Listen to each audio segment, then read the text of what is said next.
Good afternoon and welcome to the English edition of the Ora News broadcast, in which we are pleased to serve the international community by offering the Albanian news in English. I'm Daniel Cook, your host. In today's news, the police investigations have connected the murder of Artan Santo to the town of Fush Kuche.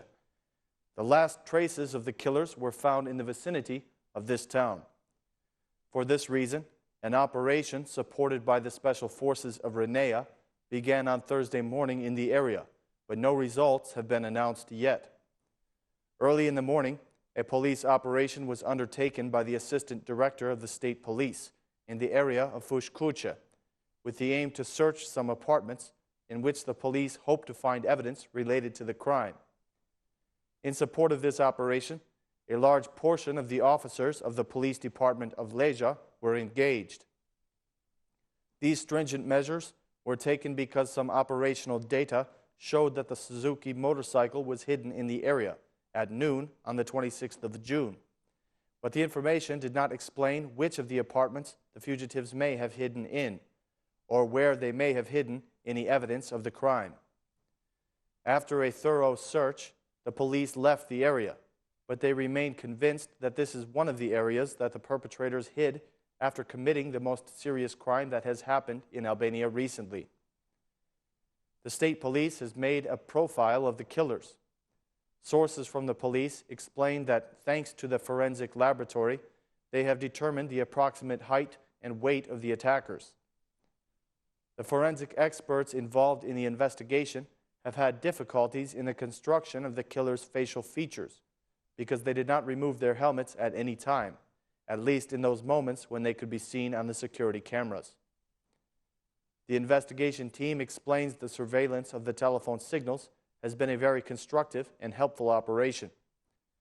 Another detail that was obtained through phone tapping is a suspicion that the two killers may not have acted alone on that day. Investigation team believes that the two attackers may have been helped by other people, but they did not provide details on who might have helped them before or after the killing. The banker, Artan Santo, was murdered last week in Tirana, just before entering his office in the former block area, in the central building of Credence Bank.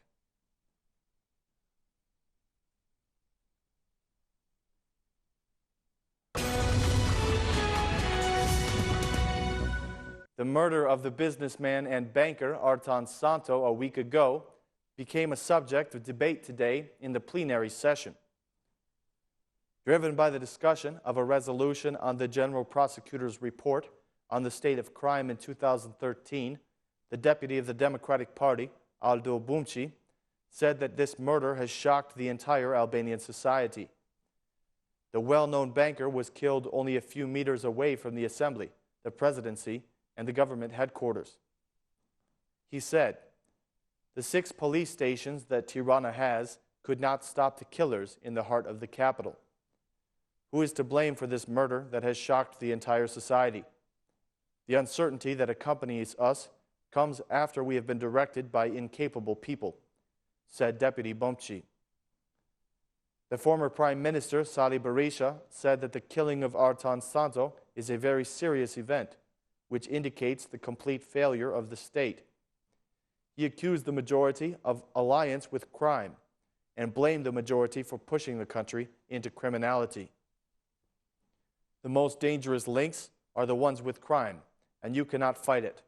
So you are pushing Albania into crime," Berisha said to the socialist deputies. The Democrat MP, Ridvan Bode, said that the mafia execution of Artan Santo has affected the confidence of Credence Bank. This should be an alarm for the government and the institutions that deal with safety and public order. The government lost the chance to stop crime, said Bode. When the former Prime Minister Sali Berisha started his speech, the women of the Socialist Party abandoned the plenary session.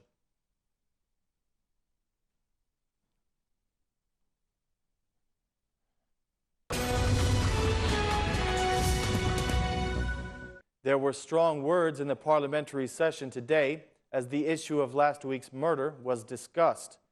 At today's plenary session, the former Speaker of the Parliament, Josefina Topali, interrupted the speech of the Deputy Besnik Bare while he was speaking about the return of migratory birds and illegal hunting. She insisted that the session leave this issue behind and speak about the killing of the banker Artan Santo, which happened a week ago. She said that it is not time for pork and rabbit hunting, but for public safety. After interrupting the speech of MP Bare, Topalli stood up and addressed the Vice Assembly Speaker, Vangel Dule, who chaired the session. Mr. Dule, very serious events are happening in this country, and you are talking about pigs and rabbit hunting with lights at nighttime. The Prime Minister is not here. The Foreign Minister is laughing when a week ago a serious murder happened, which has shocked the entire public opinion. Where is the Prime Minister? Where is the Speaker of the Parliament? Why do you not speak? In which country of the world does the government not react when such a murder shakes the public opinion? Where are we? Where is the majority? Why are the chairs empty?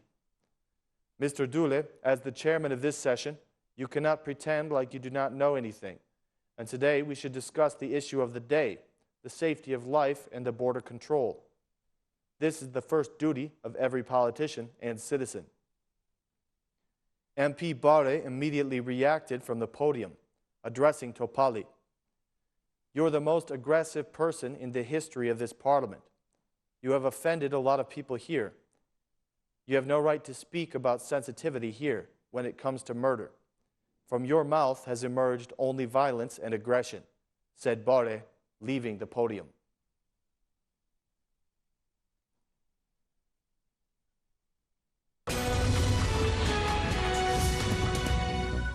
The leader of the New Democratic Spirit Party has made some statements about the recent events in Albania. Minister Tahiri should not boast about the successful operation in Lazarat, but he should use all the mechanisms of the state to maintain order and to protect the lives of citizens. So said the head of the New Democratic Spirit, Bamir Topi. Regarding the murder of banker Artan Santo, Topi said that it is a stain on the Albanian state. The murder of the banker, Artan Santo, is definitely a very negative sign, he said, and these politicians who go after successful operations must have the courage to respond when such events occur. The killing of Mr. Santo in the middle of Tirana, in an institutional area of Tirana, an area where there are many policemen, people from the SIS, and private guards, absolutely does not honor us. It is a stain on the reputation of the state, and it shows that crime has time to think.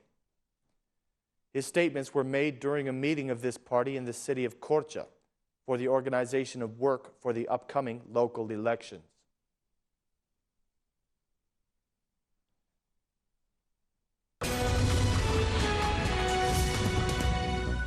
A hit-and-run accident today resulted in the death of 2 young men. A search is being conducted for the driver of the other vehicle.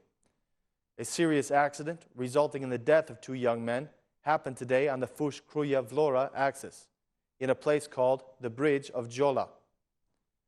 A motorcycle on which 2 people were traveling collided with another vehicle. As a result of the collision, one of the passengers lost his life immediately, and the other was seriously injured and died after a few minutes in the hospital. The victims are Sabri Beya, 23 years old, who was driving the motorcycle, and his companion, Ronald Tema, 22 years old. According to the police, the other vehicle involved in the accident fled the scene immediately without giving aid to the boys. The police have already launched an investigation to identify the driver and to find the cause of the accident.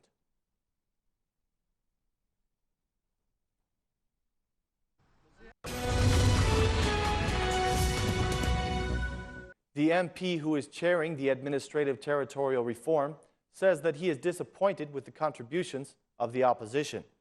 The chairman of the Special Commission for the Administrative Territorial Reform, Bashkim Fino, expressed disappointment about the attitude of the opposition yesterday, when it sought for the Administrative Territorial Reform to start with decentralization and autonomy, and then move on to the territorial division. Fino said that there is no reason for the postponement of the local elections of next year. I was very disappointed yesterday because I thought that the opposition would present a new map for the territorial division. I agree with them that the reform that we want to finish within this parliamentary session is necessarily associated with the decentralization reform, from the technical standpoint and from the practical standpoint. In the meeting we have held, I have explained that the decentralization law must be changed and that the government is working in collaboration with U.S. aid to draft a new law that will be in view of the new territorial division, Fino said. Today, as the majority, he continued, we have launched 5 variants of the new administrative division, and we are currently in an advanced stage when we will make decisions according to the Constitution about the options that we have presented. The committee that I chair has presented the version 39/47. He continued. The majority has launched 5 variants. What has the opposition launched? Nothing. It says that decentralization is needed and that if this process is delayed, we should postpone the local elections. It seems to me that this is not the solution, although I have been open with the local rulers of the Democratic Party, from whom I have asked for consensus, said the chairman of the commission, Bashkim Fino. A day earlier, in a meeting with the local leaders, the Democratic Party demanded that the reform should start with decentralization and later proceed to the territorial division. The opposition accuses the government of refusing to compromise on the new administrative division.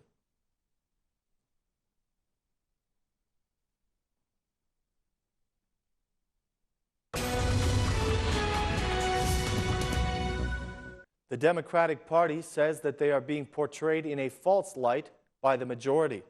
The opposition MP, Edward Halimi, stated that the opposition is not requesting the postponement of the local elections, but only the discussions on the territorial reform for the citizens.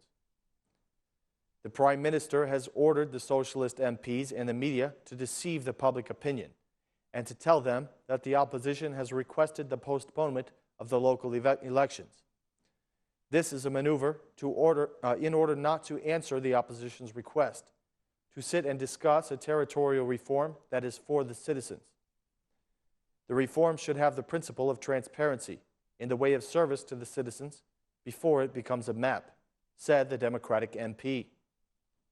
He continued, Edi Rama thinks only about the electoral accounts. He is unwilling to sit and talk.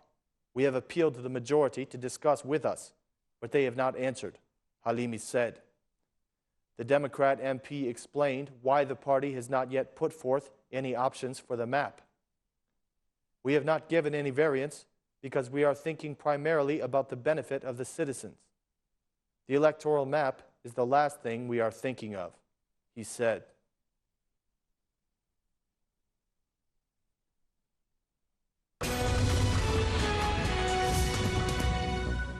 A conference was held in Tirana today about reforming the university system. The Minister of Education, Lindita Nicola, emphasized that the new reform will affect the entire educational system. The education reform is a complex process. We will establish a curriculum model according to European standards, said Ms. Nicola. The minister added that the new curriculum scale will make students give the best possible efforts.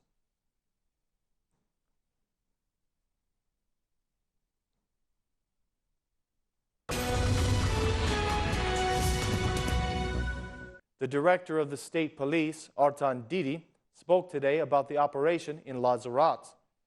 The police operation in Lazarat showed the determination and the serious work of the state police. This is according to the head of the state police, Artan Didi, who made this comment during a visit with the effectives who continue the operation in Lazarat. I want to thank Renea's effectives and the quick intervention forces. They showed professionalism and humanism, Didi said. He added that the police officers gained confidence from the internationals.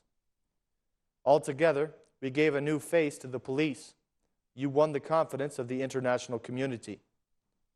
This operation showed that there is mobilization, added the head of the state police, Artan Didi. Speaking about the operation, Didi emphasized that the results are tangible for everyone.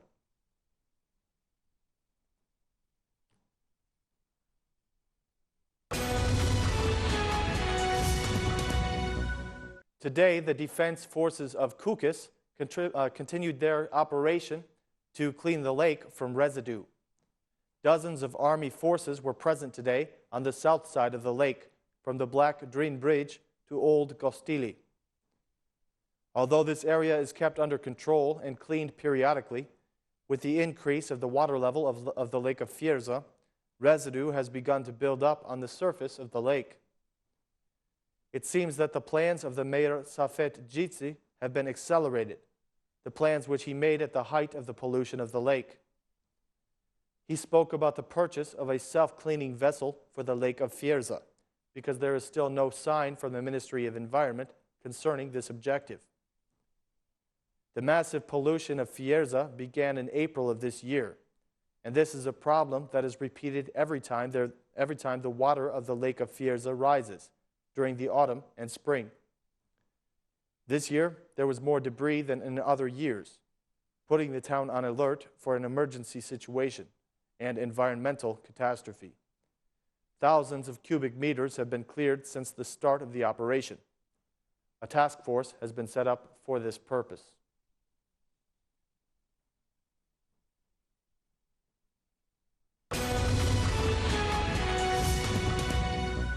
The African state of Togo has joined the list of countries that officially recognize Kosovo.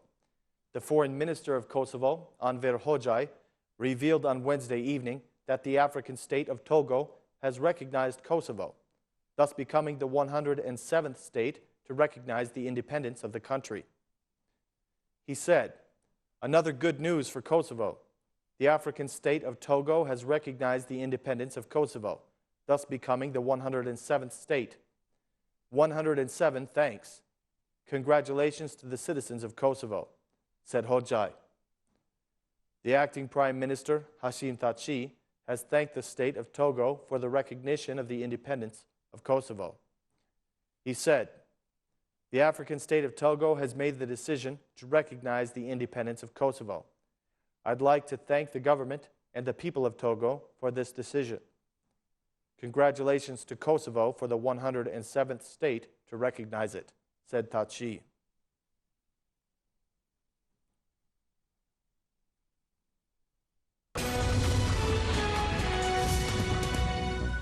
It seems unlikely that Kosovo's outgoing prime minister will have the votes to secure another mandate. Hashim Thaçi's ruling Democratic Party of Kosovo is convinced it will succeed in forming a new government, but it's unclear how it will get the votes, with the opposition united against them. Thanks to Kosovo's constitutional court, Hashim Thaçi is assured that he will get the first chance at forming the next government, but the odds of success are stacked against him. The reason is simple. A group of opposition parties representing a majority in the next parliament has vowed to stop him. Nevertheless, Thaçi's Democratic Party of Kosovo, PDK, has voiced confidence that it will get the votes. The PDK won't have any problem in forming the new government because we have the necessary votes of the electorate, and we will have the votes of MPs in the Kosovo parliament, said Basri Mumurutai, the secretary of the PDK. The PDK won the biggest share of the votes in the June 8th national elections, but its 30% only bought it 37 seats in parliament. Assuming every PDK MP was to vote for Thaçi, he would still need another 24 votes to reach the 61 that are needed to secure a third mandate. But it's unclear how he will get those votes. A post-election coalition of the Alliance for the Future of Kosovo, AAK, the Democratic League of Kosovo, LDK, and NISMA represent 47 votes and have vowed to block Thaçi in favor of Ramush Haradinaj. The nationalist movement, representing 16 votes, has also vowed to block Thaçi and is in negotiations to put its weight behind Haradinaj. All told, at 63 votes that Taci probably won't get.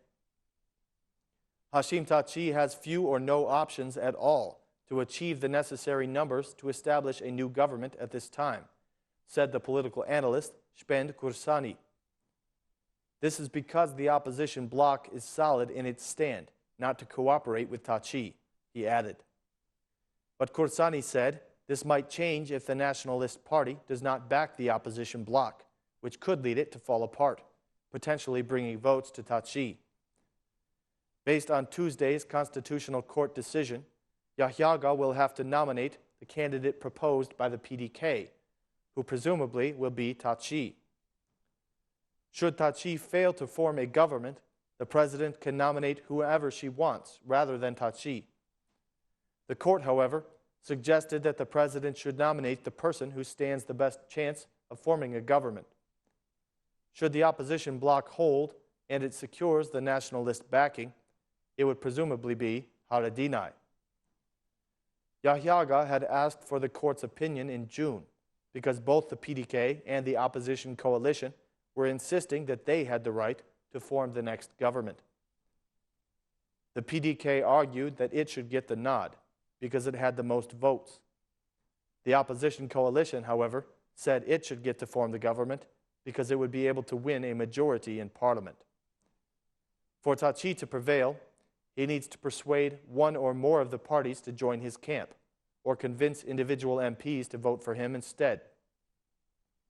He also would probably need votes from at least some of the 20 MPs from the minority parties, which have backed him in the past. But the biggest bloc, the Belgrade-backed Srpska List, is so far refusing to back any prime minister candidate with its 9 votes. Srpska does not want to choose who will be first in the Albanian community in Kosovo. That should be decided by the Albanian majority. We will work with whoever is picked by the Albanian majority, said Branimir Stojanovic, the mayor of Gračanica and one of the leaders of Srpska List. But before the political process can move forward, the Central Election Commission has to certify the results. Once certified, President Atifete Yahyaga can nominate a candidate for prime minister.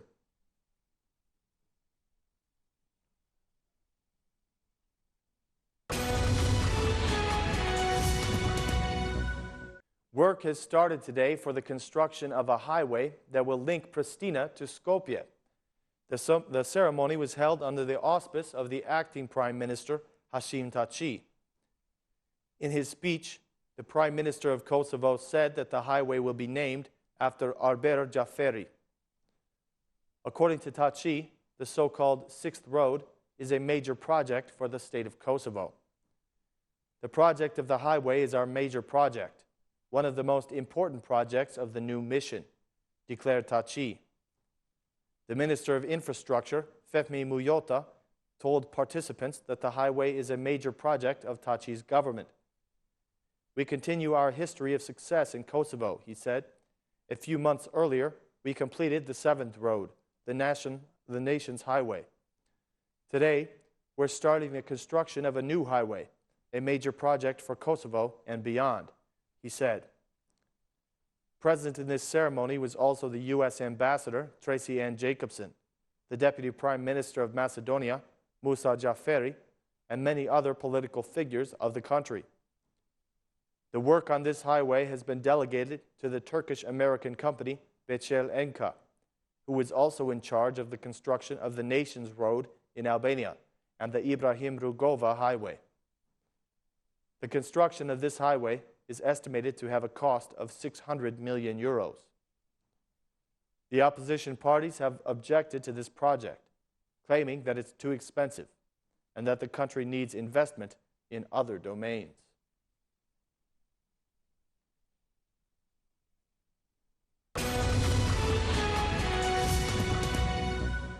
This has been the Ora News English edition. Thank you for watching.